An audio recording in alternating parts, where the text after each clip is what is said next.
every year and asks decision makers and policy makers to include nuclear energy and nuclear technology in their strategies and decision making.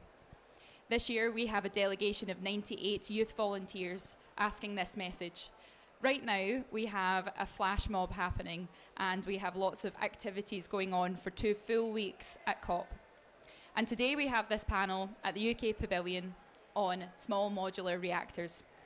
I'd like to introduce Minister Stewart, who is the Minister for Climate Change for the UK Government.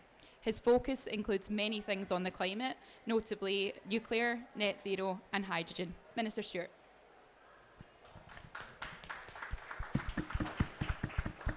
Well, thank you very much. I'll try and give myself space. It's great to hear about the volunteers you have here at COP going around telling the nuclear story and what a part it has to play.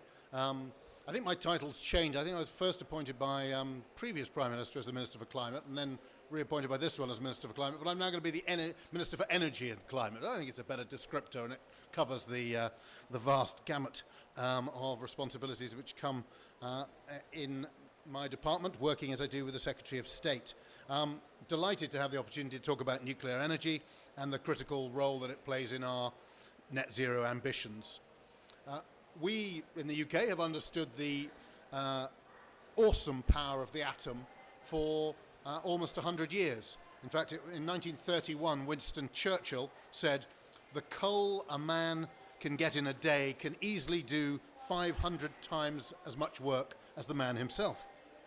Nuclear energy is at least 1 million times more powerful still. Now, I am an ardent fan of nuclear power, and I don't want to disrespect one of our country's greatest leaders, if not the greatest leader, but I have to say it may not be an entirely accurate statement scientifically, but the sentiment is certainly correct. In the decades that followed, the UK led the way, and in 1956, Her late Majesty the Queen opened the world's first commercial nuclear power station at Calder Hall on the cold coast of Cumbria, from which I actually hail myself. Well, Carlisle isn't quite on the coast, but it is in Cumbria. And atomic energy provided a clean, low-carbon alternative to the coal and oil then used to heat British homes. Now, since then, nuclear has had an important place in the UK's energy system, and it has powered much of our progress towards net zero. Right now, nuclear power generates about 15% of the UK's electricity. But we aren't where we should be. For almost a century, we've known that nuclear works. It provides a proven and reliable source of low-carbon electricity. With zero direct carbon or other greenhouse gas emissions, it has one of the lowest life cycle emission rates among electricity-generating technologies. And it's also, of course, energy dense in the jargon. We have to consider our physical space, and I'm reminded of that standing here against this wall.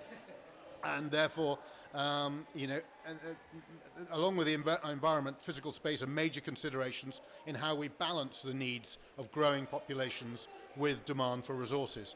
And nuclear produces a significant amount of energy from a very small land area. Hinkley Point C, a large nuclear reactor that we are constructing in the UK at the moment, will generate enough power for 6 million British homes from less than half a square kilometre. And of course, nuclear provides power on those brilliantly named Dunkelflauter days when the wind isn't blowing, or particularly, if you're in the UK, when the sun isn't shining. This means it can provide a base load of power for solar, wind and other resources to build on.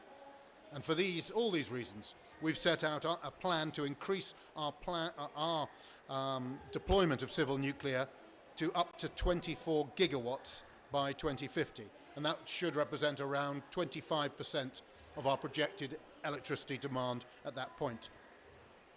But of course, why are we here today? It's not just about those large gigawatt scale nuclear power plants, which, although they're crucial, can also be costly and burdensome and cumbersome to build. One of the things that gives me real faith in the world's commitment to keep 1.5 alive is the advanced nuclear technology that is being pioneered in the UK and across the world. And I am, of course, talking about small modular reactors, which are essentially smaller versions of today's large nuclear power stations. The UK believes that they could alongside large-scale nuclear, be a game changer in making our energy system secure and reaching net zero. And that's why my government has invested £210 million in the revolutionary Rolls-Royce SMR design. And of course, being smaller in scale, when you look back to what we did in 1956, and different governments around the world have lost confidence in and returned to nuclear off and on because of the skills that are required for very large nuclear and the pipeline of projects to keep a supply chain alive. There are lots of challenges there as well. Again, SMR offers an opportunity for a more regular drumbeat of production, which can then lead to efficiencies, continued skilling, and hopefully a more consistent approach to the use of nuclear as well.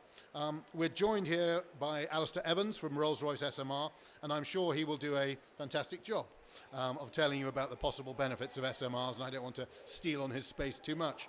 For those of you who are unaware, their smaller sized factory-based and modular build and more flexible deployment options mean that SMRs have the potential to be much more affordable and therefore accessible to more countries than current large-scale nuclear plants. As well as generating electricity, SMRs and perhaps advanced modular reactors, the next generation in particular, could help us decarbonize in other ways by generating low-carbon heat, for instance, for domestic use or industrial processes such as manufacturing, or of course by generating clean, I like the term, the colour term, pink hydrogen from nuclear. British businesses like Rolls-Royce are leading the world here, but we know that the only route to succeed on new nuclear is through close collaboration between our countries. So my government is working closely with the International Atomic Energy Agency and partners across the world to ensure that SMRs are deployed safely, securely, and in line with international standards. We know that nuclear is a clean, safe, and reliable source of low-carbon energy. And with our utmost efforts, supported by the incredible advances being made in nuclear technology in the UK and across the world, I'm confident that nuclear will be an even more critical tool in the fight against climate change, and one that increasing numbers of countries will be able to use. Thank you. I'm going to hand over to our chair, Hannah, and to the panel of experts who will be able to speak far more authoritatively than me on this issue, and I'm sure it will be a lively and fascinating discussion, and I hope you all enjoy it. Thank you very much, Hannah. Thank you, Minister Stewart. It's great to hear about the rich history that the UK has had in nuclear, but also the ambitions for the future and a bright future in the UK with both gigawatt and small modular reactors taking place in our achievements and plans for net zero. So what I'll do, I'll just give everybody's names, but ask you each to introduce yourselves. So we have Alistair Evans from the UK SMR, Small Modular Reactors. Alistair, you are the Director, apologies I'm forgetting your title, Corporate Affairs Director. And after this we have Deanne Cameron from OECD Nuclear Energy Agency, Head of Technology Development and Economics. And also James Murphy from the United Kingdom National Nuclear Laboratory, who's the Chief Strategy Officer. So over to you, Alistair. Morning all. It feels like we're in an airport and I'm sort of doing a presentation as things go on. I'm Alistair Evans, Director of Corporate Affairs. Let me talk about why we're here at COP. Rolls-Royce SMR is the first time that the UK has a domestic technology nuclear solution for 2 decades. We are bringing to market, for the first time in 25 years, a domestic technology that is deployable domestically and, importantly, exportable. So we've got a real opportunity to maximise UK benefit, decarbonisation, and a lower cost route to a low carbon solution. So let me stop there. Thanks, Alistair. Deanne? Good morning, everyone. I'm Deanne Cameron. Thank you for the kind invitation to participate in the discussion today. I'm very honored to lead the Nuclear Energy Agency's delegation to COP27. Nuclear Energy Agency is an international organization. We serve 34 member countries, and we support our member countries as they seek to achieve various priorities with respect to nuclear energy, and increasingly that situates nuclear energy squarely within their broader strategic objectives around energy security and decarbonization. Thanks, Deanne. James? Yes, good morning everybody. My name is James Murphy, as Hannah said, and I'm with the UK's National Nuclear Laboratory, and we are a nuclear research and development organisation. We work across a number of fronts with regards to nuclear science, from clean energy, which we'll focus on today, but also space exploration, novel radioisotopes for cancer treatments, for security and non-proliferation purposes, and so on and so forth across the full fuel cycle. What I'm particularly interested in covering today in our discussion is picking up on what the Minister said with regards to the other stuff nuclear does beyond electricity. Advanced nuclear, in which I would include SMR as well, is going to have to go places nuclear's never been before, and it's going to have to do things that nuclear hasn't done before. And I think that makes it both very exciting, but also for those of us interested in this as a subject matter, going to have to really engage with each other and other folks we've not engaged with before to help that be well understood and understand what the barriers are and what the opportunities are as we do it. Thank you. Thank you, everybody. So we'll open up with quite a general question for the panel to discuss. What benefit does nuclear have, the general nuclear have, for decarbonising both electricity and the wider energy sectors? Shall I start? So the fact I use, or look most closely at in this, is 30 years ago, 95% of our energy was from fossil fuels. We've spent 30 years investing, committing, delivering low carbon, and we're now at 86%. So we've done the easy things, and yet we are still only down 10%. We've got to decarbonise almost all of that to get to net zero. And if you don't have nuclear in the mix, I don't see how you get there. So first of all, net zero needs nuclear, and it means, to our mind at Rolls-Royce SMR, you have to do nuclear differently. And doing it differently means delivering it in a different way. So we've designed a reactor that has no innovation around the nuclear side. Nuclear projects don't fail or get delayed because we don't understand the physics. They get delayed because we can't construct. So we're trying to de-risk the construction as much as possible, move everything into factories, and minimize that construction timeline. That's the real differentiator. That's the real enabler as we see it. And that's the real benefit as we see it. Thanks, Alistair. Taking a bit of a global perspective on this question, as the panelist from the international organization on the stage, I'll speak to some of the global trends and global realities, but in fact, they translate very well and almost perfectly analogously in many national contexts, including the UK. So today, around the world, the first thing to note, those of you who don't know, nuclear provides about 10% of the electricity around the world. So nuclear already plays a significant role in displacing carbon emissions. But over 60% of the electricity around the world is presently provided through unabated fossil fuels.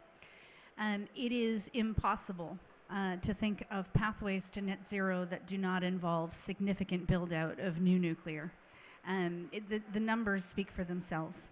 And in fact, I've just given you, it already sounds like an incredible challenge, replacing 60% of the world's electricity.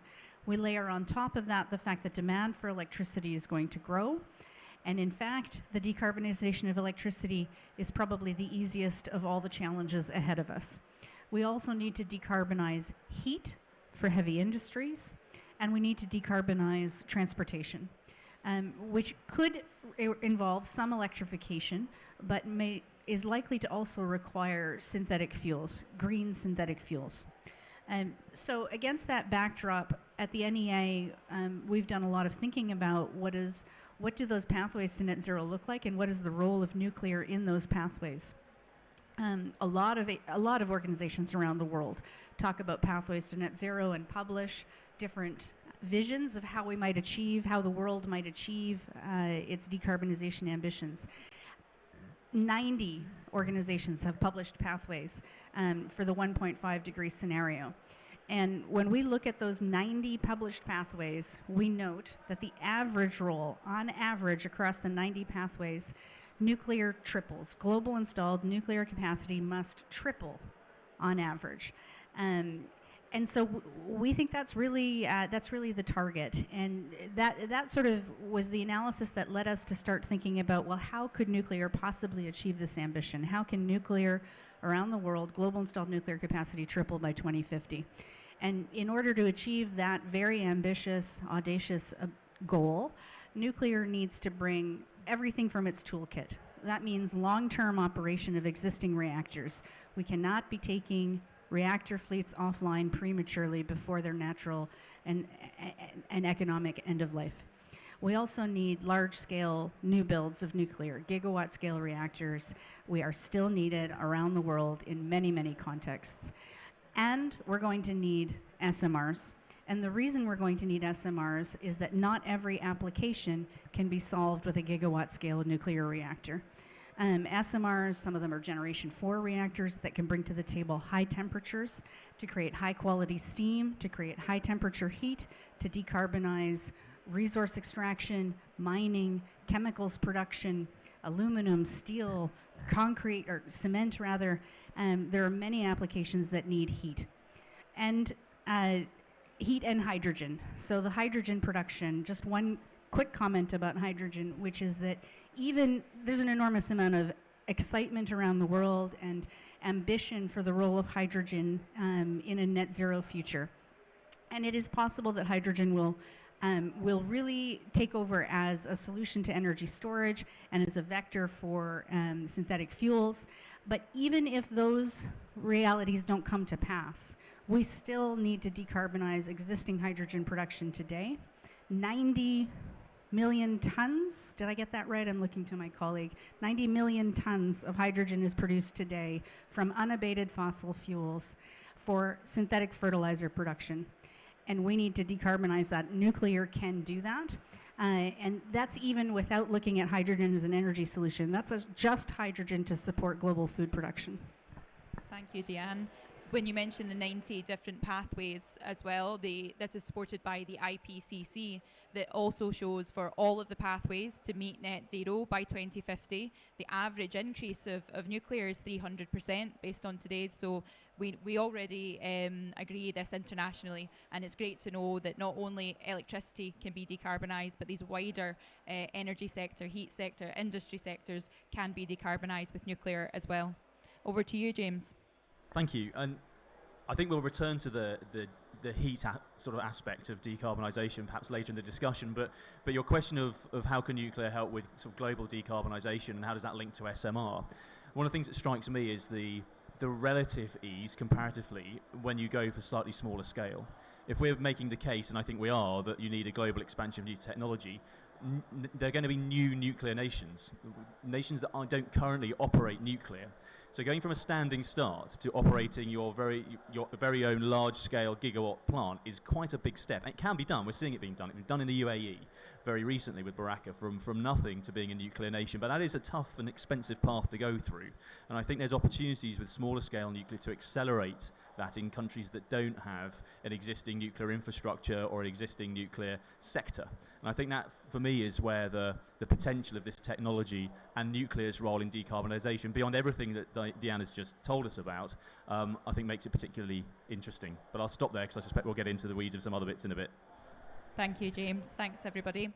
So small modular reactors are a solution that we expect to have in implementation by 2030. So this is a near-term solution. What are the benefits of small modular reactors and also the barriers? So can I start by just being a bit spiky on something the Minister said? So he talked about 24 gigawatts by 2050. And Hannah's just mentioned 2030. And I think we need to be looking at that 2030 number, not that 2050 number. 24 gigawatts by 2050 is a great aspiration, but it isn't a plan, it isn't a deadline, it isn't a clear, short-term, decisive set of actions to get SMRs and large scale on the grid as quickly as possible. So I think government need to think about what are they doing to move to that 2030 number and how do we deliver as close to 2030 as possible. So if I think about the SMR route to market, every year that we don't have that certainty to move ahead is another year that we're importing fossil fuels in the UK. We're bringing LNG over, we're using unabated gas. So if we don't have that certainty for 2 years, it's another 2 years of added cost, added carbon emissions that the consumer is having to deal with. So I think it's really important that we look to the technologies that can get to as close to 2030 as possible. That's why we have decided to go for proven design, known fuel supply, known fuel assemblies, so that we're not innovating in that challenging area. So we're going for as near term as possible. And if I can just perhaps pick up on one of James's points about newcomer countries, he's absolutely right. So one of my colleagues in the room, Alan Woods, spends his life on a plane talking to countries and engaging with countries about bringing SMRs and Rolls-Royce SMRs to a range of different countries. Now, there are short-term countries and longer-term countries. If a country has a nuclear policy, a nuclear supply chain, a nuclear regulator, you can move really quickly in those markets. If it doesn't have any of those, as James said, it's got to establish, and there's a known pathway. There's the IAEA roadmap, but that is a protracted process and designed around large-scale nuclear. So there's a real opportunity here with a range of SMR vendors coming to market, from Canadians, Americans, and British reactor designers, to come together with the IAEA and with COP perhaps to think through how we can reduce not the safety by any means, but the market barriers, of which there are very many, and cost is a significant one. And let me come back to your point, Hannah, at the beginning, which was benefits. It is, SMRs are lower cost. They are £2.5 billion in the Rolls-Royce SMR space for a turnkey project. This is not a nuclear island. This is not a bit of a power station. This is a turnkey SMR that will deliver you 470 megawatts, and we hand over the keys when it's ready to be switched on, bluntly. What are the challenges? What are the barriers? The timelines. I've worked in nuclear for 10, 15 years. When I joined the nuclear industry, the minister at the time was talking about nuclear as 20% of the mix. He's a new minister today, 15% of the mix in the UK, and it's going to keep dropping and dropping and dropping every year. So what can we do to take time out of the process to deployment? It's really important that we think about what is the route to market that gets these power stations, not just Rolls-Royce SMR. We need all of these technologies coming forward, large and small, to get after that huge decarbonisation challenge. And that's the microphone telling me to stop talking. So the question is, what are the challenges, the benefits and the limitations, the challenges? Okay, so we have published at the Nuclear Energy Agency in the recent months our SMR strategy, which sets out a framework for thinking about this question. There is an exciting array of nuclear innovation in the pipeline, lots of different SMRs under development, different concepts, different sizes, different temperatures that are going to be really well suited to a variety of applications. And the applications, I already sort of alluded to the idea that it's not one technology to solve all the application challenges. We need on-grid, off-grid, district heat, high temperature heat for heavy industry. We need solutions for marine propulsion. We need to replace coal around the world. But what are the enabling bridges, or what are the enabling conditions that are going to connect the technology development and the technologies with the market applications? What are the necessary conditions for success, which is sort of the positive way of looking at the question. And the flip side of the same coin is, what are all the different ways that this could fail? Because the opportunity is immense, it's right in front of us, but success is not guaranteed. And so there is a role for a lot of different actors, and a lot of different actors need to be rowing in the same direction for this to happen. We need governments to set enabling policies. We need regulators to be ready. We need the safeguards and nuclear proliferation community to be ready with frameworks, risk-informed licensing, risk-informed legal frameworks, liability frameworks, and so on. So there's quite a bit of work for governments, international organizations, regulators, and the safeguards community. We need supply chains to be ready. And in many of the countries that we represent at the OECD, that includes the UK, includes Canada, the US, Japan, Korea, in many of these contexts and across Europe, France, the supply chains have atrophied to various extents over the last 30 years. The world has changed significantly over the last 30 years. Many of the nuclear giants, if you will, the nuclear leaders from the first wave of nuclear build-out haven't necessarily built, or they haven't built on schedule, or they haven't built very many in the very recent past. And returning to new build is like starting from scratch in some ways. You have to build up that supply chain. Now, life extension or refurbishment and getting into the world of long-term operations, like Ontario has done in Canada, that's a great way to rebuild your supply chain capacity. But you're going to need that supply chain in some form or other. There's going to have to be a talent pipeline. And we're hearing that that's not only about young people, it's about trades and skilled labor. So that's something that we need to turn our attention to. We are going to need fuel supply. And the light has really been shined on this issue since the war in Ukraine.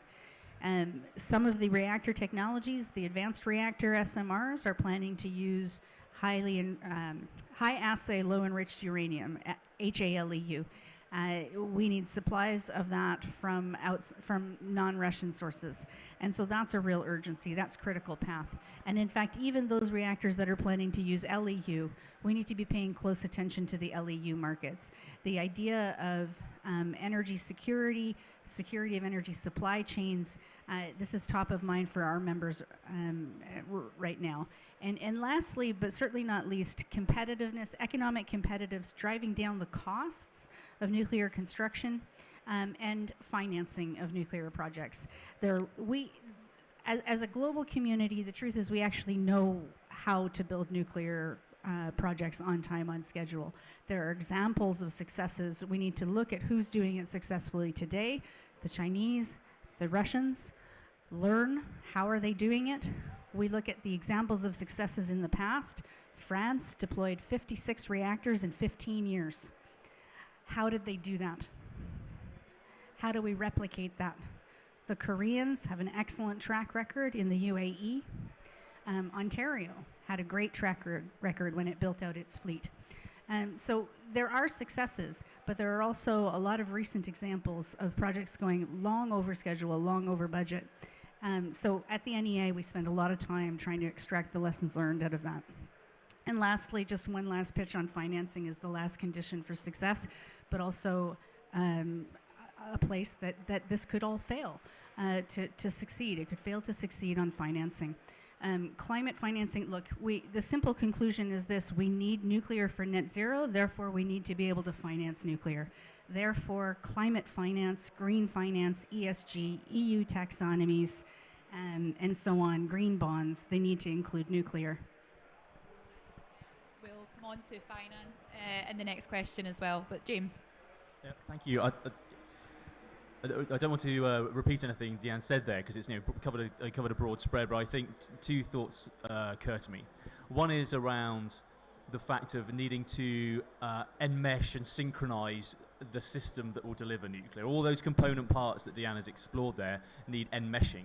Nuclear is a game of nations, and the role of the nation state in enabling the innovation of the private sector and setting direction and setting expectations allows a system to orientate itself, and the state can intervene, minimally perhaps depending on its political philosophy, but where you've got market failure. And I think nuclear is subject to market failure all over the world.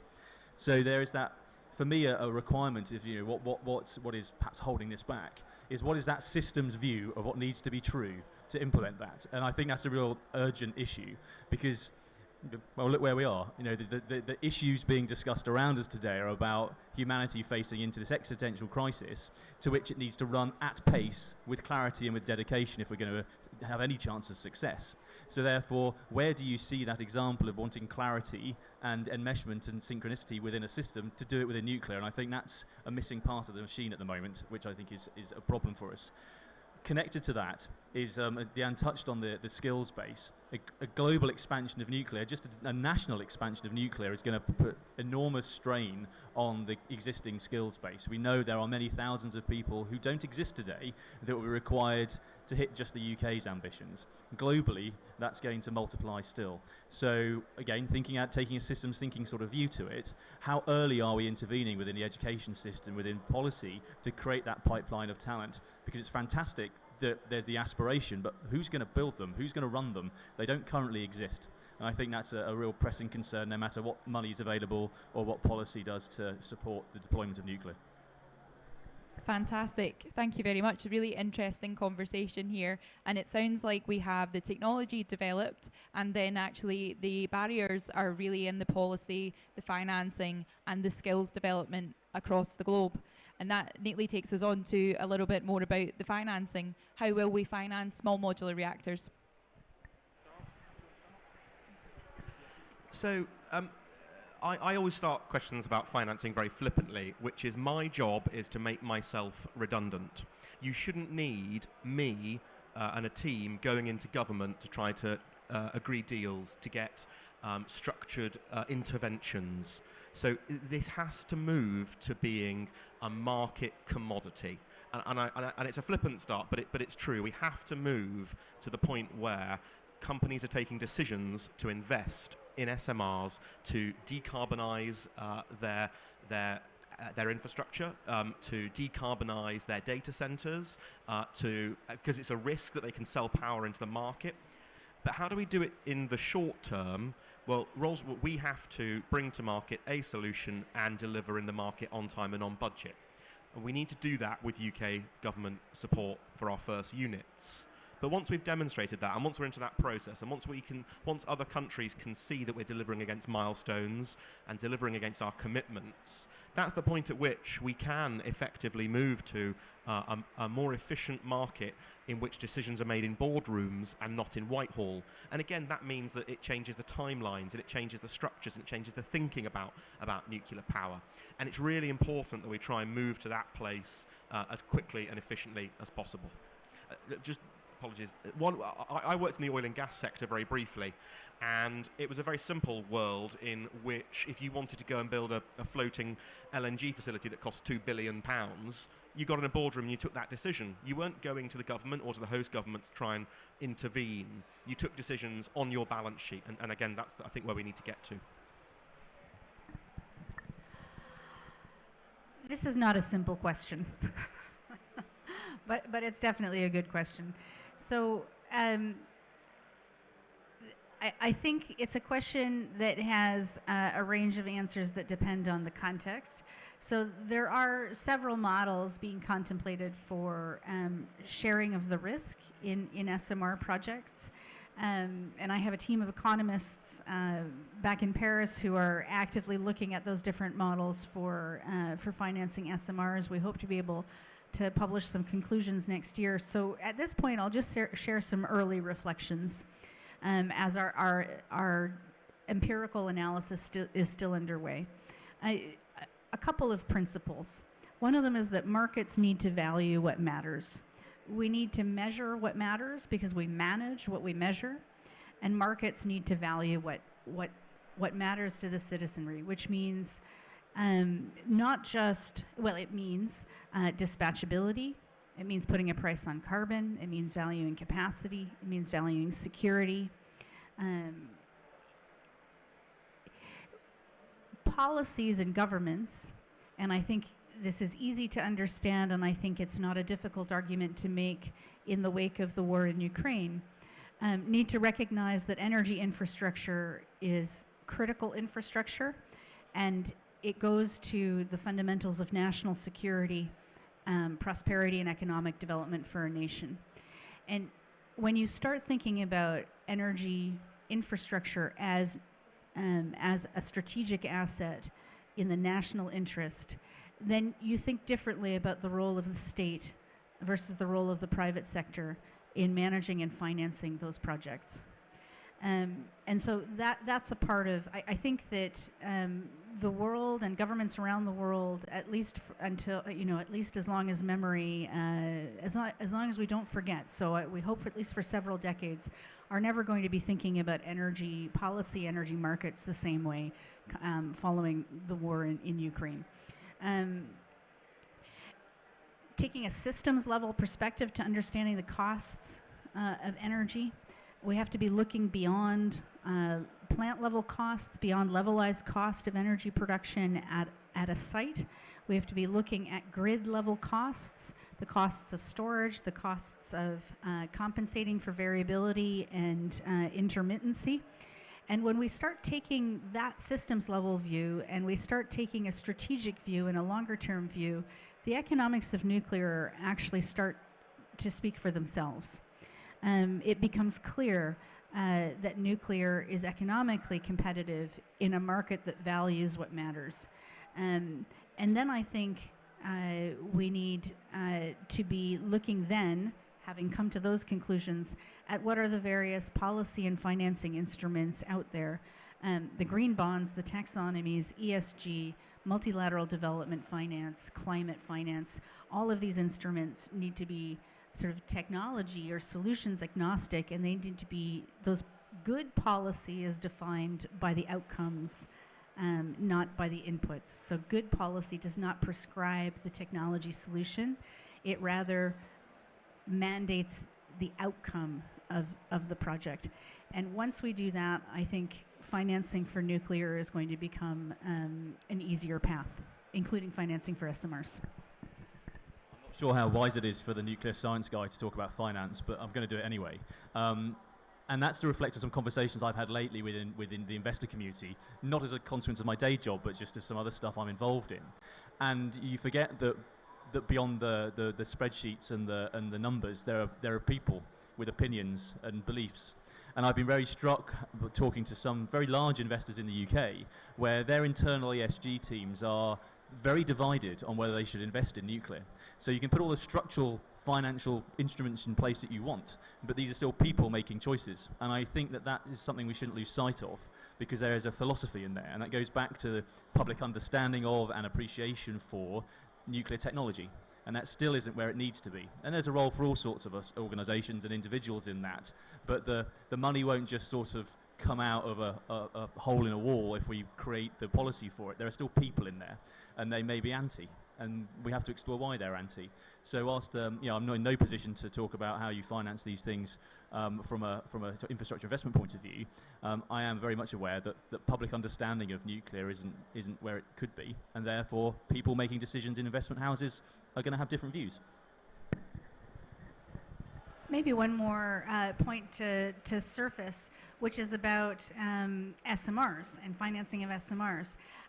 There is an expectation that financing of SMRs as a series of smaller projects or as a series of smaller investments may be more feasible, or certainly may be easier in terms of the risk tolerance of investors than the mega infrastructure projects. Having said that, even the large-scale nuclear projects, I think we should not lose sight of the fact that the challenges of financing large infrastructure projects are not unique to nuclear. This is true for all kinds of large infrastructure projects. It's true for large hydro, it's true for transmission lines, it's true for dams and bridges and so on. So we need to remind people of that when they suggest that nuclear is uniquely challenging. Thank you, Deanne. One thing that's coming out of this conversation repeatedly, it relates to the opportunity required by developing countries and newcomer countries for nuclear. So could you think about what opportunity and benefits are specific for SMRs and what benefit newcomer countries can have, and why it is better for them to have SMRs than perhaps gigawatt scale reactors? Let me reflect on I did a talk at the Three Seas conference, and it's a Baltic event, and it's the EU member states who are across the Baltics, and it's normally my job to try and get in to see ministers and fight my cause. At this event, I had requests for meetings with 4 prime ministers and presidents all that day to see Rolls-Royce SMR because of Russia's invasion of Ukraine. They have totally pivoted their strategy in those Baltic nations to think about energy security, energy security, energy security. That is all that matters right now. And I think that will be enduring. The merit order of low cost, low carbon and secure shifts over time, and I think that energy security point is a really fundamental one. So to address your question directly, how do SMRs play an active, positive role in that? They are lower to finance, they are faster to market, but we can go faster. We've got to think about, as we were discussing earlier, what are the enablers to make sure we can get on the grid as quickly and as efficiently as possible. Reactors in their size are also more suitable for rural environments and maybe countries that don't have the infrastructure for larger scale. So do you see a benefit then for newcomer nuclear countries and developing countries? We have this for Nuclear for Climate. One of our large campaigns is Clean Energy for All, and ensuring that, you know, we see energy as a human right, and we want to have access to energy and reduce energy poverty worldwide. And SMR seems to be actually a stepping stone and perhaps a sole solution for that kind of environment as well. Yeah, it means you don't have to have, as we do in the UK, the national grid sitting behind you, able to take multiple gigawatts of power. SMRs range from 5 megawatts to a Rolls-Royce SMR at nearly 500 megawatts. So you've got a very different grid application there. And you've also got off-grid. You can do off-grid application and direct power, as we talked about before. So you've got a real range of A, financing, and B, off-take solutions there as well. If I sort of jump in there with regards to the new nuclear nations perspective, and turn our attention to sort of Generation 4 advanced nuclear, some of those concepts are essentially batteries. They can be deployed remotely, and some in Canada in particular, looking at remote communities and so on. So you have that same concept. Canada's a very advanced nuclear nation, but the idea of not needing all the apparatus that's required to have a full-blooded gigawatt scale plant, when you look at some of these more advanced nuclear concepts, they open up a whole world of possibilities about how you deploy this technology, and exactly as Alistair's saying, some of it is quite small and could be used quite locally. If you've got remote mining is quite a good example. They're exploring this, or other forms of extractives where they're not connected to the grid. You could decarbonise those processes, and for remote communities, but they're inherently and passively safe.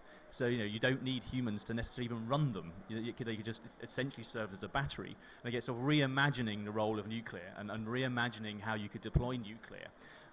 You have to get over the emotional hurdle of what that might sound like, and the idea that a nuclear reactor could sit there on its own doing its thing with nobody involved in it. It's perhaps in the same vein of they started introducing pilotless aircraft. You go on your holiday to the Greek islands and there's no one up front. You probably feel a bit unsure of it, but the fact of the matter is today the pilot doesn't fly almost all of the journey, and the plane can land itself, but we have them up front anyhow.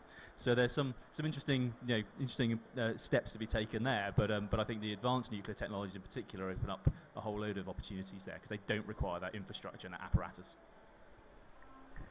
And to combine what we're discussing now and then the public perception aspect, so I think in the UK the statistics show us that most people are supportive of nuclear, and then there's a large chunk of people who either don't care or don't know enough to make a decision. And it's a very small amount of people who are anti-nuclear, and we see this across Europe, and we're seeing it more globally as well, which means the difference between our conversations at COP26 from Nuclear for Climate and our conversations now, we feel much less at the beginning of a conversation, and we're now in the middle. People are more educated about nuclear, and their perception is now how, and then perhaps addressing some of their doubts and concerns. So the public perception is still impacting in the finance sector. We're hearing that there's still some resistance, and we spoke with the World Bank and experienced the same, a resistance to invest in nuclear. So with all of these things, how can we encourage the investment community to support this large challenge that we've addressed and realised as a barrier? How can we get them on board? For their microphone. How can we do that? It's a really good question. But before I sort of have a stab at addressing it, because I have a couple of thoughts.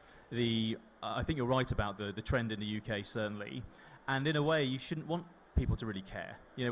When I switch on my plug, when I put the lights on at home, I don't care where the electrons come from. It doesn't really occur to me. I care that it's low carbon. I care that it's coming from a source that isn't polluting the planet. But beyond that, I don't really mind. And so we're in this sort of curious place, I think, in our evolution as a sector, in that I think for a very long time there was a sense of sort of like no one loves us and we don't care.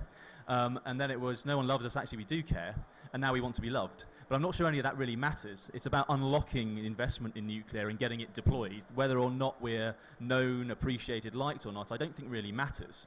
But I think your question is really important because it needs to matter to the people who can unlock it for us. And that is, you know, elements of and it is a minority that are vocal about this, but their concerns are not illegitimate. You know, it's important that we talk to people who aren't quite comfortable with the idea of what happens to nuclear waste, aren't quite comfortable with the idea that being told by, in sometimes rather condescending way, oh, you don't really understand nuclear, Fukushima could never happen again, and stop talking. You have to engage with people where they are. So I think it's important not to dismiss that because they can give us some important insights. But going back to your question about the investment community, they're not like politicians in the sense that politicians will follow the public mood.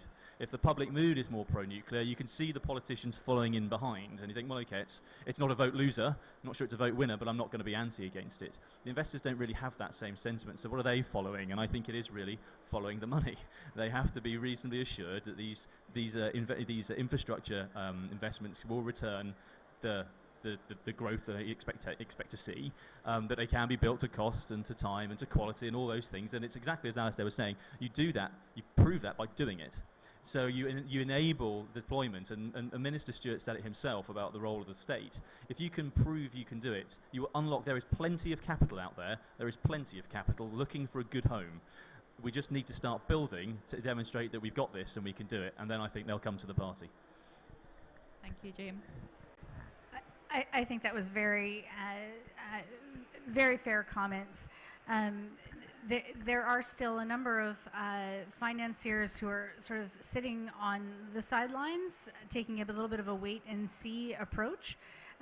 We're seeing some curiosity from pockets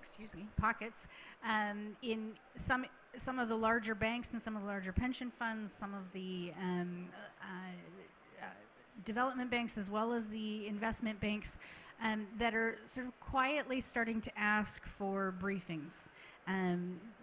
Even though their policy at this time may not be open to nuclear, they have some people in the organization who are starting to ask questions and want to be educated. So that there is a bit of a capacity building step that has to happen. The people in these institutions need to understand how SMR projects are going to be structured, what are the business models, what are the financing schemes that are even being proposed or contemplated. And so that's part of what has to happen, is just plain capacity building. But then there's also the policy positions that need to be debated and need to be decided, and in many cases need to be reversed. And that's not easy, but I think that starts to become a little bit easier with each successive positive decision. So, for example, I think the EU taxonomy decision to include nuclear is an important precedent-setting policy debate. And I think it has sort of softened or opened some opportunities to discuss with ESG financiers.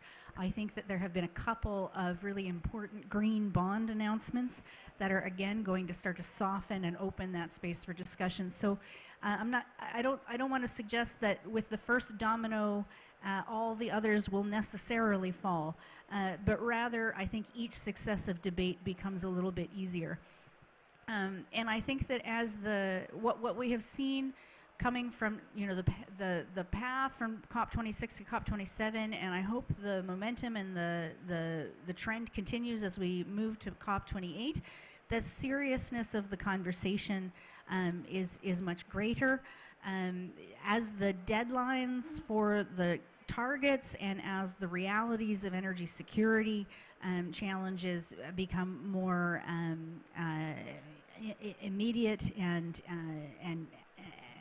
immediate, the conversation about what are the real options, what is actually practical, what can we actually do, what is actually available at the scale that is needed, that conversation becomes more serious, and it naturally leads to the conclusion that if net zero needs nuclear, nuclear needs financing. Thank you, Deanne. Can I make just two very quick points given time?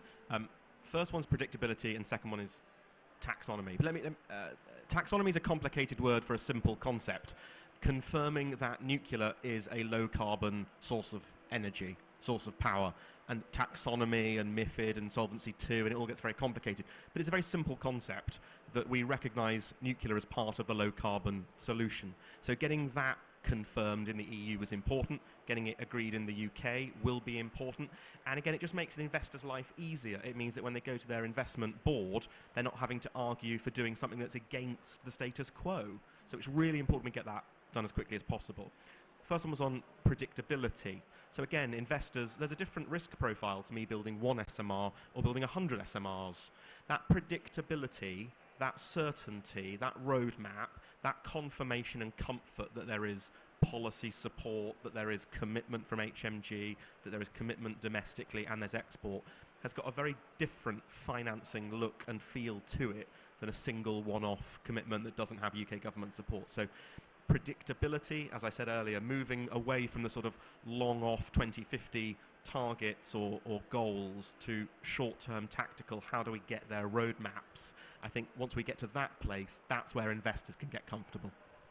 Fantastic. Thank you very much. So that's the end of our discussion. Thank you. It was really interesting to hear from all of you, Alistair, Deanne and James. Thank you very much to the UK Pavilion for hosting us here today, and for the UK Government Minister, Minister Stewart, Minister for Climate, for his opening speech, and also to John from UK Government, who has pulled this panel together. Thank you all as well for your attendance.